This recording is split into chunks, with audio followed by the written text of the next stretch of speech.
मेरे पास आया तो क्या क्या आराम मिल गया था आपके पेशेंट को? दर्द कम हुआ था और डोला फ्री हो रही थी। 3-4 किलोमीटर जाते थे, खाना भी खाते थे जैसे आपने बताया जिस था। पित्त की थैली में इनको प्रॉब्लम था वहाँ पर हैवी पेन था, हाँ। जो कम हुआ। और ये कहते हैं कि वो 4-5 किलोमीटर 4-5 किलोमीटर तो मैं भी नहीं चल सकता पैदल। ठीक है, वो चलने लगे थे। हाँ सर। क्या खेत पर आना जाना? नहीं, एक मंदिर था शिव जी का, तो वहाँ प्रसिद्ध है हमारे गांव से हटके। अच्छा, तो वहाँ डेली मतलब वो 5 किलोमीटर दर्शन करके घर पे आते थे। मेरी दवाई चलने के बाद वो 5 किलोमीटर चलने लगे थे, जो कि इतना चलना फिरना नहीं होगा। हाँ। ठीक है, और इस रिकवरी को देखते हुए भी आप ही बताओ तो ज़्यादा अच्छा रहेगा कि आपके परिवार वाले कैसे मना किए? रिश्तेदार भी तो रिश्तेदार और मोहल्ले वाले। अच्छा, कि आप ऐसे कैसे भरोसे कर रहे हो, जांच की मना करते हैं, तो ऐसे कैसे हो सकता है। तो आपको मजबूर होना पड़ा मेरे पास आने के लिए। हाँ। मेरी वीडियो देखकर। तो भाई जो बातें मैंने आपको सच सच बोली, कड़ी बातें हैं। और इस समय पेशेंट को इतनी तकलीफ है, आपने बताया कि पेट में बहुत ज़्यादा दर्द है। ठीक है, जो दर्द खत्म हो गया था, सूजन भी आ जाती है सर। पेट फूला हुआ है। हाँ। ठीक है, भूख नहीं लगती है, पानी भी आधा कप पी पाते हैं। सही पूछो, खाना को देखकर तो उनकी बनी कुछ सब कुछ पूछते हैं ना तो मना कर देंगे। फीवर, कंटिन्यू फीवर है। ठीक है, गैस बनती है बहुत ज़्यादा, पैरों में सूजन है, नींद नहीं आती है। तो पेशेंट की कंडीशन लगा लो कैसी है। बताओ आपका नाम क्या है? नरेश कुमार। नरेश कुमार। रहने वाले कहाँ के हैं? फिरोजाबाद। फिरोजाबाद में कहाँ पर? गाँव रेपुरा प्राइमरी स्कूल के पास मकान है। मकान है। आपके पिताजी का नाम क्या है? श्री नरोत्तम सिंह। नरोत्तम सिंह। देखो, बड़ा अफसोस हुआ मुझे कि ऐसे रिश्तेदार और ऐसे पड़ोसी भी होते हैं कि पेशेंट की रिकवरी होने के बाद भी उसको दूसरी जगह लेके जाते हैं। पेशेंट क्या लगता है आपका? भाई हैं बड़े। क्या नाम उनका? मेविंदर। मेविंदर कुमार उनके भाई हैं और उम्र उनकी 32-32 साल। 6 महीने पहले आए थे और मेरे पास दवाई लेके गए थे 2 बार। ये था ना जी, यानी 1.5 महीने की दवाई ले गए थे। और case of CA gall bladder, पित्त की थैली। ठीक है, इन्होंने बताया था 27 दिसंबर को इन्होंने करवाई थी, टुकड़ा लिया था। ठीक है, पेट में दर्द होता था। मेरे पास आया तो क्या क्या आराम मिल गया था आपके पेशेंट को? दर्द कम हुआ था और डोला फ्री हो रही थी। 3-4 किलोमीटर जाते थे, खाना भी खाते थे जैसे आपने बताया जिस था। पित्त की थैली में इनको प्रॉब्लम था वहाँ पर हैवी पेन था। हाँ। जो कम हुआ। और ये कहते हैं कि वो 4-5 किलोमीटर 4-5 किलोमीटर तो मैं भी नहीं चल सकता पैदल, वो चलने लगे थे। हाँ सर। क्या खेत पर आना जाना? नहीं, एक मंदिर था शिव जी का, तो वहाँ प्रसिद्ध है हमारे गांव से हटके। अच्छा, तो वहाँ डेली मतलब 5 किलोमीटर दर्शन करके घर पे आते थे। मेरी दवाई चलने के बाद वो 5 किलोमीटर चलने लगे थे, जो कि इतना चलना फिरना नहीं होगा। हाँ। ठीक है, और इस रिकवरी को देखते हुए भी आप ही बताओ तो ज़्यादा अच्छा रहेगा कि आपके परिवार वाले कैसे मना किए?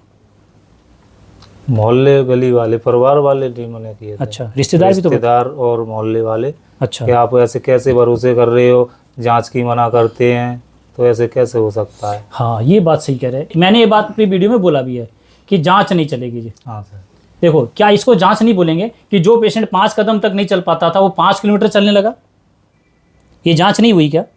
नहीं सर। जो पेट में दर्द था वो पेट का दर्द ठीक हो गया, ये जांच नहीं हुई क्या? कहते हैं कि हम डॉक्टर के पास क्यों गए, हमारे सिर में दर्द था। ठीक है, उन्होंने बोला कि सर्जरी होगी और वो दर्द ठीक हो गया मेरा, तो फिर क्या आप सर्जरी कराने जाओगे? मेरा घुटने का दर्द था वो ठीक हो गया, तो क्या आप उसको रिप्लेस कराने जाओगे? मेरी सांस की प्रॉब्लम थी, अब वो नहीं है, तो क्या आप उसको फिर अपना अगला थेरेपी करवाने जाओगे? मेरा जख्म था वो बिल्कुल ठीक हो गया, तो क्या आप उसकी जांच कराने जाओगे? मैं तो क्या बोलूं, मेरा ये मानना है कि मैं जिस समय जांच नहीं होती थी, मैं जब छोटा था, मेरी आज उम्र 48 साल है, मैं जब छोटा था हॉस्पिटल जाता था तो मैं वहाँ पर कोई लैब नहीं होती थी, कोई नहीं थी, तो बाद में आई लैब का सिस्टम। तो क्या चिकित्सा नहीं थी? कैसे थी चिकित्सा? फिजिकल काउंटिंग होती थी बॉडी की कि भाई जो चीज़ है आपका ठीक हो गया, बुखार है बुखार ठीक हो गया, तो यही होता है ना जी। तो पेशेंट की रिकवरी मैं तो सिर्फ इसी आधार पर चलता हूँ। आयुर्वेद में तो किसी भी चिकित्सा को लेकर हम कोई दावा भी नहीं कर सकते। तो मैंने बोला भी था कि मैं तो आपको उसकी दवाई भी नहीं दिया, बोला था क्या मैंने कि मैंने आपके पेशेंट को मैं कैंसर की दवाई दे रहा हूँ, बोला था मैंने? नहीं, मैंने ये बात वीडियो में बोल रखी है, मेरे पास इसकी दवाई नहीं है। तो फिर क्या चीज़ की दवाई दी मैंने? आपसे पूछा गया क्या क्या दिक्कत है और वो आपको ठीक होती नजर आई, हो तो गया जांच। लेकिन इसको कोई भी रिश्तेदार और इसको कोई पड़ोसी मानने को तैयार नहीं है, नहीं। और इनको प्रेशर किया गया, दबाव में आ गया। तो आपको कोई बोलेगा छत से कूदने के लिए कूद जाएंगे आप क्या? गलती तो आपकी भी है ना। हाँ सर गलती। तो फिर हम सब उसको टारगेट क्यों करें? देखो वीडियो के अंदर जो सच होगा ना वही रखेंगे। तो कॉन्फिडेंस तो आपका भी लूज था सर। हाँ थोड़ी हम भी बातों में आगे जब बस तो सीधा टारगेट उनको करेंगे तो वो आपको इस वीडियो के बाद जाने के बाद आपको बख्शेंगे भी नहीं। भाई हमने तो तुम्हें बोला, तुम्हें इतना ही विश्वास था, तुम्हारा ठीक हो रहा था तो क्यों गए? लेकिन आ गए, बहकावे में आ गए, यही बोलेंगे ना, आ गए जी। क्योंकि कुछ बुद्धिजीवी ऐसे होते हैं जिनकी बात को मानना पड़ जाता है। यही बात थी, मान लिया। उसके बाद क्या हुआ बताओ जी? आप पेशेंट को ले गए, कहाँ ले गए? दिल्ली में। क्या करवाया? वहाँ पर तो चालू हुए थे सर। जांच नहीं की आपका? पहले हाँ जांच हुई थी, क्या जांच हुआ? की जांच की थी और वो 10 से 12 दिन में जांच आई थी। टुकड़ा लिया गया, उसकी 12 दिन में जांच आई। हाँ सर। अब तो होगी क्लियर, तसल्ली भी हो गया। हाँ। क्या है? तो फिर इलाज वो चला था सर, पहले कीमो लगा था, उसमें ही पीलिया हो गया था। पहले ही थेरेपी में आंखें पीली पीली हो गई, बिलोरुबिन बढ़ गया आपका। उसके बाद फिर मतलब पाइप डाली, पाइप डालते पहले तो बिलोरुबिन नहीं था ना, पहले नहीं पहले था, तो कुछ- पीलिया नहीं था ना। कुछ भी नहीं था। पहली बार में ही, पहली थेरेपी में इनको बिलोरुबिन बॉडी में सही बना था। पहली। उसके बाद 11 कैसे चल गया? वो पाइप डली है ना सर, पाइप से निकलता रहता है, नॉर्मल हो जाए वो लगा देते, अच्छा, नॉर्मल हो जाए लगा देते, ऐसे करके 11 हो चुके थे। नॉर्मल हो जाता, थेरेपी लग जाती, हाँ सर। फिर उसको फिर नॉर्मल करते और फिर लगाते, ऐसा चलते चलते 11 लग गई आपको। तो उसके बाद फिर पेशेंट की ठीक हो गया बिल्कुल? नहीं, क्या हुआ फिर? अब कंडीशन ऐसी है, 4 पाइप लेटे हुए हैं। जो पेशेंट 5 किलोमीटर चलने लगा था, फिर से वो 4 पाइप आ गया। पैसा कितना लगा सर आपका? करीब 4 से 6 लाख रुपए खर्च हो गया सर। 4 से 6 लाख रुपया कहाँ से लाए सर?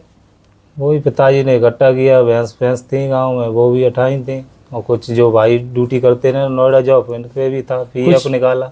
पीएफ निकाला, ऐसे कुछ करके। जॉब से इकट्ठा किया रखा था वो किया, कुछ भैंस थी हाँ उसको बेच दिया। तो अब तो सब कुछ बिक गया। हाँ सर। और डॉक्टर ने अब आपके पेशेंट को ये कह दिया होगा कि भैया अब तो इसके शरीर में जान भी नहीं है और इसको अब घर ले जाओ, घर ले जाओ, सेवा करो। सेवा करो। तो आप अपने उन पड़ोसी, उन रिश्तेदार के पास नहीं गए आप कि आपने क्या हमें हुआ भेजा? सर जाने से? नहीं, जो देखो जो बात बोली जाएगी तो बोली जाएगी ना। हमारा तो ये मानना है कि जिसने हमें सलाह दी और हम तो ठीक चल रहे थे भाई। आप बुद्धिजीवी हो, आप हमसे ज़्यादा पढ़े लिखे हो, आप लोग ज्ञानी ज़्यादा हो, आप लोगों ने मुझे जो ज्ञान दिया उस ज्ञान को लेकर मैंने मेरा पेशेंट की, मेरे भाई की हालत आज ऐसी कर ली है, सब मेरा बिक गया। और आज मेरा पेशेंट भी आज आ चुका है ना, बोल सकता हूँ मैं हाँ। कि भैया अब उसको तो मनाही कर दिया गया है और हमें लग रहा है कि किसी क्षण भी कुछ हो सकता। 4 पाइप पाने का मतलब तो ये कहा जाएगा। अब उसके बाद फिर मेरी याद कैसी आई सर आपको कि आप मेरे को, आप पेशेंट नहीं बचा तो मेरे को गाली देने के लिए आपके पास कुछ चारा होना चाहिए, ये है ना जी? नहीं, भाई ने भेजा चला जाओ सर के पास। क्यों आप क्यों चला जाओ? जब भाई नहीं बोला आपको कि मैं ठीक हो रहा हूँ, मैं जहाँ से ठीक हो रहा हूँ वहीं चलने दो मेरा? वही सिस्टम था सर, बातों वाला फंस गए तो। ऐसा था 10 15 आप क्या लगते हो? वो मेरे साले साहब हैं। आपके साले साहब हैं। हाँ। जब ये पहले मेरे पास आए थे तब इनसे मिले थे आप? नहीं, हम तो दोनों पहली नए बार आए हैं, आज जब वो पहली चलने बार की आपके। स्थिति में नहीं है, वो पहले खुद ही दोनों बार लेके गए थे। खुद ही पेशेंट लेके गया वही था। खुद आए हाँ। थे, मैं भी तो आज जब- पहली बार आया। इनकी तो जांच हुई थी, डॉक्टर लोगों ने ये कहा था आपके दोनों के बाद से ऑपरेशन हो जाएगा। तो उसके चक्कर में इन्होंने वहाँ पे हुआ है कि के बाद फिर ऑपरेशन की मना कर दी कि आपके लीवर के अंदर, इसलिए सही वहाँ पे ऑपरेशन साहब मना कर दो। पहले तो सिर्फ गॉल ब्लैडर में बताया था ना, अब पित्त की ये थैली में, अब आपको लीवर तक बता दिया गया ना। हाँ, तो फिर इलाज के दौरान ही तो हुआ ना, और क्या, अब ये बोल सकते हैं नहीं बातें, सही बात है। सारी बातें। तो आप बताओ जिस इलाज को लेकर आप लोग गए थे वो तो बढ़ गया, हाँ, क्या आप वहाँ पर ऑब्जेक्शन नहीं किया आपने? अब हमारे पे कौन सुनता है? क्यों नहीं सुनेगा भाई? यहाँ क्यों सुनाते आप मुझे? नहीं देखो ऐसा है, सुनाने तो हम भी आपसे नहीं सुना सकते हैं। क्यों नहीं? मेरे कमेंट सेक्शन खुला हुआ, खूब बकने के लिए आपको खुला छूट दे रखा है। अरे, हाँ ये बोलेंगे ना जी, मेरे इसमें तो खुद आप सुना देते हो कि हम गए थे और ठीक नहीं हुए, वहाँ 5 लाख रुपया लगाने के बाद आपने कुछ नहीं बोला वहाँ? एक चीज बताइए डॉक्टर साहब, कोई हुआ हमारी कोई गाली नहीं देता डॉक्टर साहब। सर मेरे को दे रखी है, देखो कमेंट सेक्शन देखो, कौन है? देखो। मैंने तो नहीं दी। अरे आपने नहीं दी, लेकिन मेरे पास कैसे पेशेंट आते हैं पता आपको? अब जरा 5 उंगली जैसे तो होती नहीं है। अब मेरी बात सुनो, हाँ, उंगली की बात नहीं करूंगा। मेरा मानना है कि मैंने इस वीडियो को इसलिए बनाया कि मेरे पेशेंट की रिकवरी के बाद भी आप लोगों को ये लगता है कि वहाँ जाना चाहिए। और वहाँ जाने के बाद आपके पेशेंट की इस तरह कंडीशन होने के बाद भी किसी को भी तकलीफ नहीं होती। मेरे को इसलिए होती कि मैं तो लास्ट लिया, पेशेंट की कंडीशन अभी कैसी है ये तो देखें ना आप। किसी क्षण भी लग रहा है कि कुछ भी हो सकता है। मेरे ट्रीटमेंट के दौरान अगर पेशेंट की डेथ भी होती है तो मैं गुनाहगार हूँ। मेरे पास कौन आएगा? यहाँ कोई हॉस्पिटल दिख रहा है, मैं डॉक्टर दिख रहा हूँ, कहीं बोर्ड दिख रहा है आपको, तो गलती तो आपकी है ना भाई। और मैंने तो मेरी वीडियो में ये भी बोल रखा है कि आप अपने पेशेंट की शमशान घाट की लकड़ी वाला कंडीशन हो तभी आओ, तो मैंने तो लास्ट वाला लिया ना अभी। तो फिर ऐसे पेशेंट की अगर मेरे पास नहीं रिकवरी हुई तो मैं क्यों सुनूं? और जो बोल रहे हैं तो आप ही में से ना। और ये वीडियो बनाने का मतलब सिर्फ मेरा इसलिए है कि जिस पेशेंट की रिकवरी के बाद भी किसी को विश्वास नहीं हो रहा, सिर्फ एक आयुर्वेदिक एक गुनाहगार है। आयुर्वेद को ऐसी निगाह से देखा जाता है कि वहाँ पर अगर चिकित्सा करा ली और पेशेंट की किसी तरह से मिसहैपनिंग हो गई तो भैया पूरा समाज और पूरा रिश्तेदार आपको छोड़ने वाला नहीं था कि आपने अपने भाई का इलाज पैसे की वजह से रोक दिया। वही सिस्टम है। मैं आपको सच्चाई बता रहा हूँ, मैं ब्लेम नहीं कर रहा। और इस समय अगर पेशेंट का एलोपैथ में जाने के बाद पेशेंट की डेथ भी हो जाती है, 5 लाख रुपए लगाया, पूरा समाज में इसका इज्जत होगा कि अपने भाई के लिए भैंस भी बेच दिया, पूरे पैसे भी लगा दिए, ये इसने पूरा योगदान दिया है। अब भैया क्या कर सकते हैं, तकदीर को मंजूर था। लेकिन वही तकदीर आयुर्वेद में चिकित्सा के बाद कहाँ चला जाता है? तकदीर में था नहीं, यहाँ आयुर्वेद में चिकित्सा हुई तो गुनाह था, यही थी ना भाई। अब तो तसल्ली है सर, मैं 1% भी गारंटी नहीं लूंगा आज। अब तो कराओगे चिकित्सा या नहीं कराओगे? नहीं ओके। देखो ना ही पहले था जब शुरू में आए थे, ना ही अब है। मैं सिर्फ आयुर्वेद को बचाने के लिए वीडियो बना रहा हूँ। और इस वीडियो बनाने के पीछे मेरा तात्पर्य यही था कि मेरे पास ऐसे कई लोग आए हैं लेकिन मैं वीडियो नहीं बनाया। लेकिन आज इसलिए बना रहा हूँ कि इतनी बातें मैं क्यों सुनूं। तो मैंने मेरे हर वीडियो में बोला कि आगे आपके परिवार में ये बीमारी ना हो उसके लिए ही इलाज कर रहा हूँ। मैं किसी भी पेशेंट को ठीक करने का दावा नहीं करता और किसी बीमारी को लेकर मैं नहीं बोलता कि मेरे पास कोई भी ये दवा है। मेरे पास जो दवाई उसको कहते हैं फूड प्रोडक्ट, एक छोटा बच्चा तक भी इसको खा सकता है। तो इसको मेडिसिन का नाम देकर किसी को भी भ्रम में नहीं डाल रहा। समझ में आया जी? अब जाके कम से कम इस वीडियो को दिखाकर उनको बोलो कि आप लोगों ने मुझे भ्रमित किया था, मेरे भाई को भ्रमित किया, तो अब कम से कम आपकी वीडियो को देखकर कोई भ्रम ना करे। अब आप क्या बोलोगे इस वीडियो के माध्यम से कि किसी को मान लो कोई बंदा बोलता है कि एलोपैथ में जाना या आयुर्वेद में, आप किसकी सलाह दोगे? आप ही से क्वेश्चन करूंगा मैं तो आपकी सलाह दूंगा सर। अगर यहाँ डेथ हो गई तो, मेरे पास अगर पेशेंट का इलाज चला डेथ हो गई तो डेथ तो वहाँ भी हो सकती है। यही बात है, सिर्फ यही सत्यता जानना चाहते हैं। दोनों है तो दोनों तरफ मौत। लेकिन यहाँ पर क्या आपके पैसे क्या चार्ज लिया गया? आपसे सही पूछो तो 20 दिन का ट्रीटमेंट का मैंने सिर्फ एक जांच का पैसा भी नहीं लिया। हाँ ऐसा ही होगा सर, एक जांच का पैसा भी नहीं लिया मैंने तो। और उसमें भी अगर बोला कि आपको इस 20 दिन में आराम नहीं मिलता तो मत आना, साफ बोला, क्लियर है। तो फिर कहाँ गलत है? तो फिर आयुर्वेद को क्यों मना करते हैं आपके रिश्तेदार, क्यों मना करते हैं आपके पड़ोसी, और क्यों समाज के निगाह में उसको ऐसा झुकना पड़ रहा है? आज आपको अगर आयुर्वेद सीखने का मन भी करेगा तो आप लोग नहीं सीखोगे। बोले भैया गाली थोड़ी, अपने बच्चे को सिखाओगे क्या आयुर्वेद? बोले इससे अच्छा तो कोई पान की दुकान पर बैठ जाएगा, लेकिन आयुर्वेद नहीं सीखूंगा, अपने बच्चों को नहीं सिखाऊंगा। और मैं भी नहीं सिखाऊंगा अपने बच्चों को, जो मेरे साथ हो रहा है अपने बच्चे के साथ तो ना हो। ऐसा आयुर्वेद सीखने के लिए कोई नहीं चाहेगा, लेकिन ऐसा आयुर्वेद तो सीखना चाहेगा ना कि अपने परिवार को ठीक कर ले। क्यों आए मेरे पास? मेरी वीडियो आपके पास गई होगी, वीडियो तो रोज जा रही है ना। हाँ सर, तो आप मजबूर हो गए थे, ये मजबूर हो गए मेरी वीडियो को देख के कि बस चलो अब भाई ने बोला भाई तुम वहीं जाओ। मैं पहली बार आया हूँ सर, पूछते वो ही आते थे, पहले वही आते थे, 2 बार ही आए थे। ठीक है, मैं तो इसमें आपका भी कसूर बताऊंगा और आपके भाई का भी कसूर बताऊंगा, ठीक है? क्योंकि इतनी वीडियो के बाद भी आप लोगों को मेरी वीडियो पर शक हो रहा है, तो भाई इसके अलावा मेरे पास आपको देने के लिए और कुछ नहीं है, ठीक है? तो भाई मैं तो ये बोलूँगा कि इस समय भी अगर आपके पेशेंट को कोई दिक्कत होती है तो भाई जिम्मेवार आप लोग होंगे। 1% भी गारंटी नहीं है। और इस दवाई को भी वापस नहीं लूँगा, हाँ ठीक है जी? ठीक।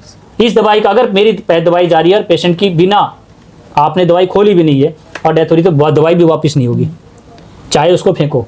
मैंने एक बात कहा कि इस तरह से मेरी चिकित्सा पर उंगली डाली जा रही है कि लेवल तक चेंज कर दिया जा रहा है, पूरी बोतल की लेवल चेंज कर दी है। एक बंदे ने वापस दिया और उसकी मैं अगर उठा कर आपको दे दूं और आप तो मेरे विश्वास पे ले जाओगे और किसी तरह दिक्कत होगी तो अब जिम्मेवार कौन? मेरे को तो पैसे लेने हैं, इन्होंने दवाई वापस की, आपको दे दूंगा दवाई अगर पैसे के लिए तो एक दूसरे को ही। क्योंकि जब आप लगा लो सिलेंडर की सील, सिलेंडर होता है ना सरकारी सील लगती, उसको भी नकली बनाकर डाल देते हैं, डुप्लीकेट हो जाती है। तो मैंने एक पूरा एक नियम बनाया, वो मेरे लिए नहीं है। अब देखो हेलमेट आप पहनते हैं, सिर आपका फूटना, शरीर आपका है, तो आप पर दंड क्यों दिया जाता है? भाई मेरा शरीर है, मैं मरूंगा। तो ऐसा एक पैमाना बनाया गया कि हमारा समाज ये चाहता है कि किसी तरह से आपको दुर्घटना ना हो। तो मैं चाहता हूं कि मेरी दवाइयां जो बंदा दूसरा व्यक्ति ले रहा है, तो भैया मैं ये आप पर विश्वास नहीं कर रहा, क्योंकि मेरे पास ऐसा कोई मापदंड नहीं जिससे उसका जांच हो सके कि किसी तरह से इस होटल में कोई खेल तो नहीं हुआ। तो मैंने बोला मेरी दवाई यहाँ से, मेरी कैमरे के निगाह से वापिस जाने के बाद वापिस नहीं लूँगा जी। कहीं ना कहीं लोग खेल करेंगे, क्योंकि रिकवरी रेट ऐसी है। तो आपको मजबूर होना पड़ा मेरे पास आने के लिए मेरी वीडियो देखकर। तो भाई जो बातें मैंने आपको सच सच बोली, कड़ी बातें हैं।